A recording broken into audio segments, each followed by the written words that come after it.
Ya. Yo soy María Alfaro. Y yo, Sergio López. Y yo, Erika García.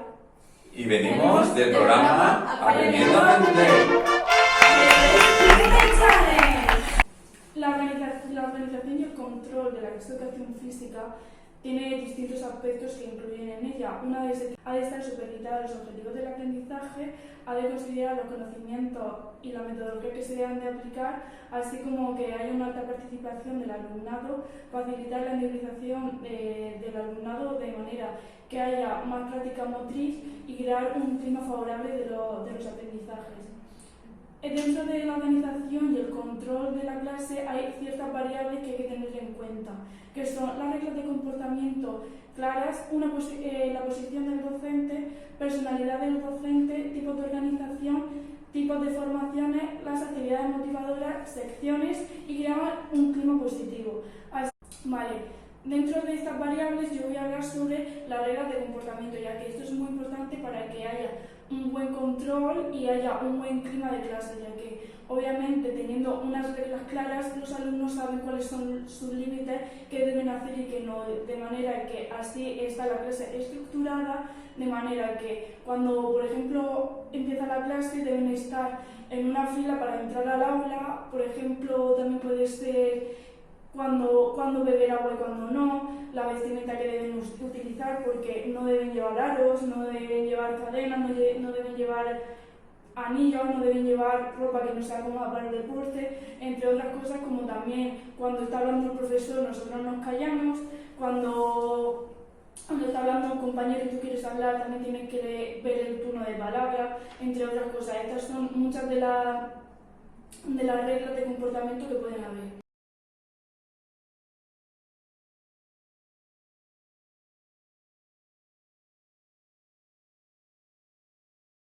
¿Qué pasa? Que estas reglas de comportamiento se ven mejor, se ven más afectadas cuando hay un pacto entre el alumnado y el profesorado, porque de esta manera no hay una regla preconvencionales donde son algo externo que el profesor, el docente te está imponiendo. La norma, una vez pactada entre el alumnado y el profesorado, hace que estas normas no sean algo externo, algo que tengan que asimilar de esto es así porque sí, sino que en este pacto hay una relación, una discusión entre el profesorado y el alumnado, de manera que ellos saben cuáles son las normas más importantes, cuáles las que no, si tienen un castigo que ellos mismos han impuesto, por qué se debe ese castigo. No es algo que simplemente tenga que hacer una asimilación, una instrucción, sino que hay una reflexión de ello. La violencia en el aula y en la clase en general sea menor porque saben por qué deben hacer esta cosa y por qué no, y saben reflexionar sobre sus actos. Ya deja de ser unas normas preconvencionales, sino que son unas convencionales, de manera que ellos autónomamente elaboran su propia idea y sus propios castigos y todo. Una forma de establecer las reglas es a través del parámetro. ¿Qué es el parámetro? Pues es una herramienta la cual se divide en dos pasos, la primera es hablando sobre lo que es la escuela en sí, las reglas de la escuela, como puede ser el respeto en el alumnado, el respeto por los materiales, el respeto por hacer la fila al principio, entre otras cosas.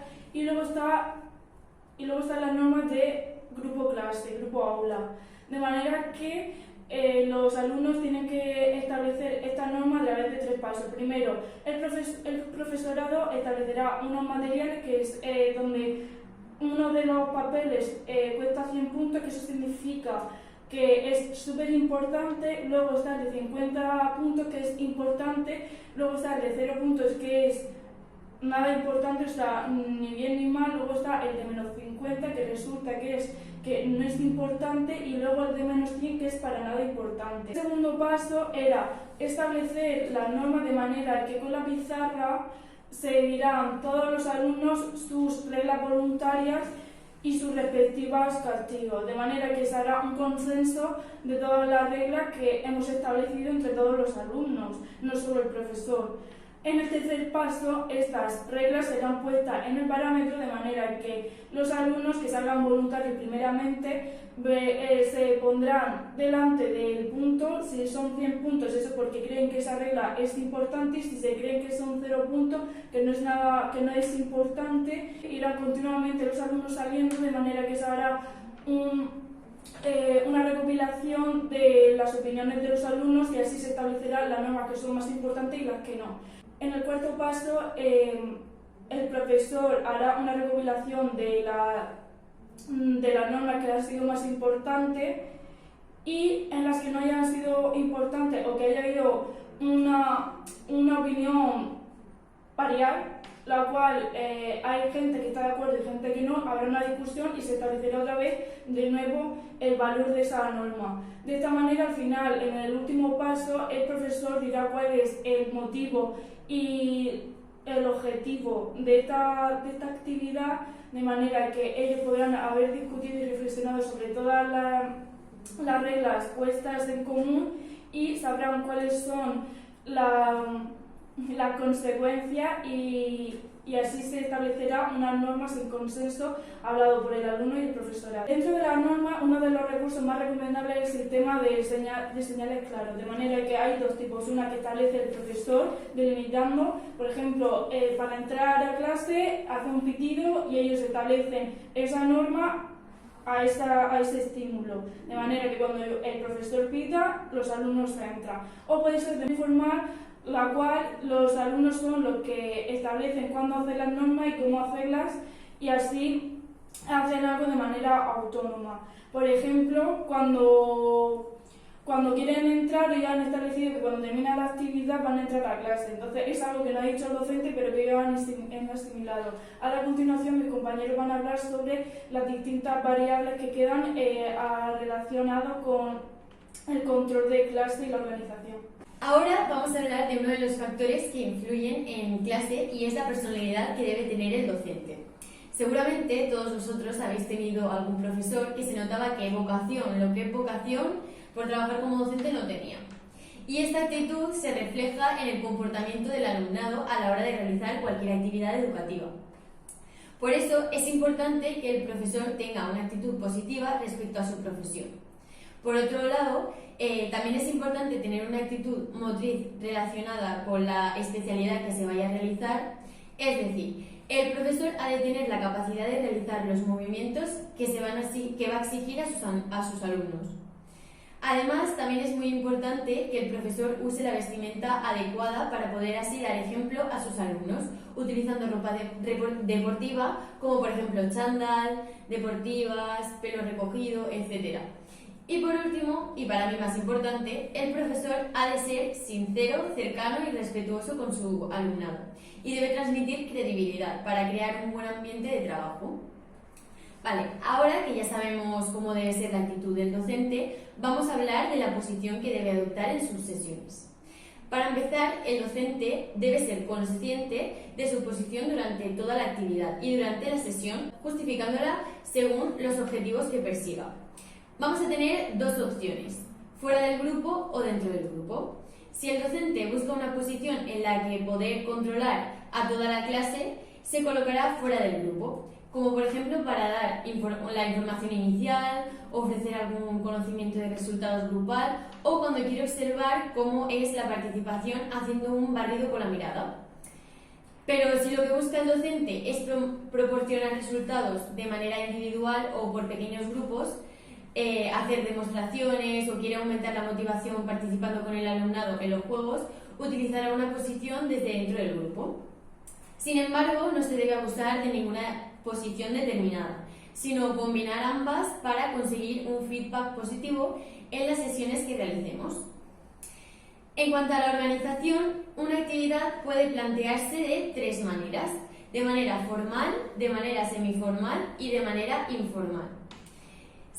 Cuando se organiza de manera formal, tiene que estar predeterminado por el docente y las organizaciones son rígidas, guiando al alumnado cuando se realicen actividades peligrosas que requieren máxima seguridad, como por ejemplo la escalada, los saltos en mini trampolín, los lanzamientos, las volteretas, etc.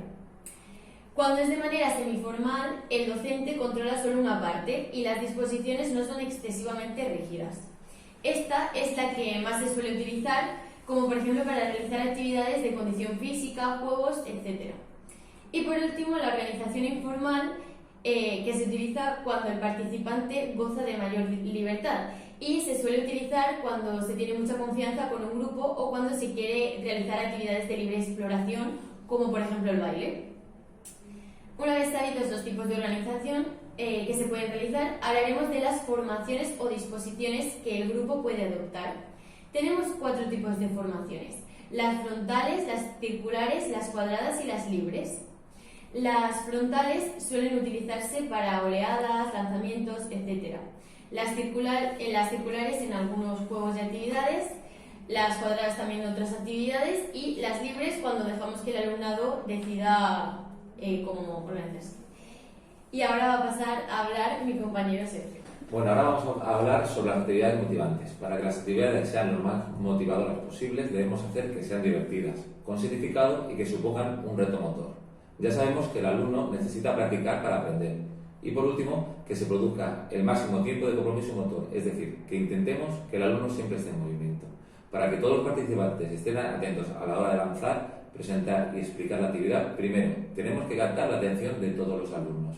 Seguidamente, presentar la actividad en cuestión, ponerla en marcha a la vez que ponemos en contacto al alumnado con el material y, por último, ejecutar la actividad. El docente debe estimular e interactuar corrigiendo, dando feedback durante la actividad y dejaremos de hacerla en el momento que veamos que la actividad está disminuyendo en motivación.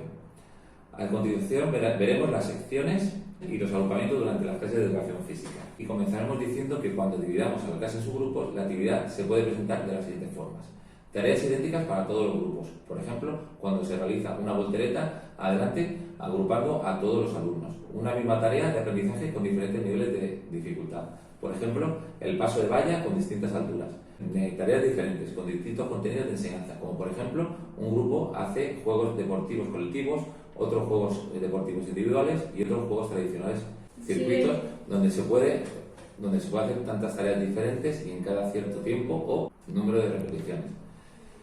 Se va rotando para que todos pasen por todas las actividades. Y por último, minicircuitos que se realizan alrededor de un objetivo de aprendizaje con actividades que ayudan a mejorarlo. Los grupos pueden ir pasando por las mismas actividades libremente o bajo la dirección del docente. Por ejemplo, si el objetivo es la rueda lateral, se organizan varias actividades para mejorar su ejecución: equilibrio invertido, pasar un banco sueco apoyando las manos, etc. Para la formación de los grupos es importante tener en cuenta la duración de su grupo dentro de las sesiones, quién determina la creación de su grupo y, por último, los criterios usados para construirlos.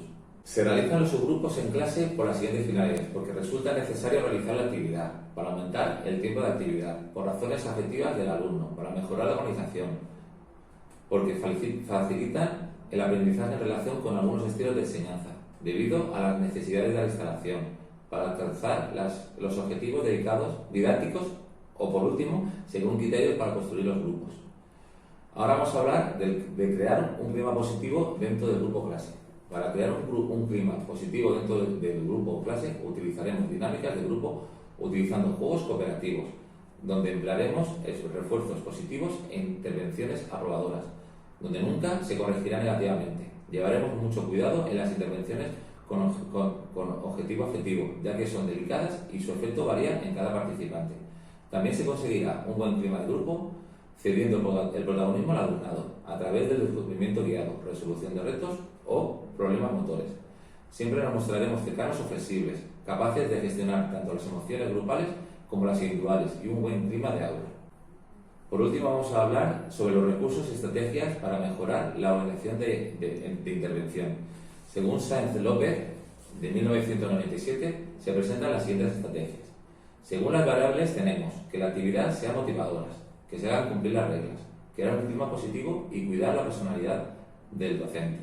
Respecto a la organización del material, destacamos las siguientes recomendaciones: que tengamos el material previsto y preparado, establecer normas para ayudar a llevarlo y colocarlo, por lista o con voluntarios, utilizar el material suficiente, realizar primero las actividades en las que no se use material y luego que sean con material. Bueno, y con todo esto ya hemos terminado la presentación de nuestro tema. Un saludo Nos vemos pronto.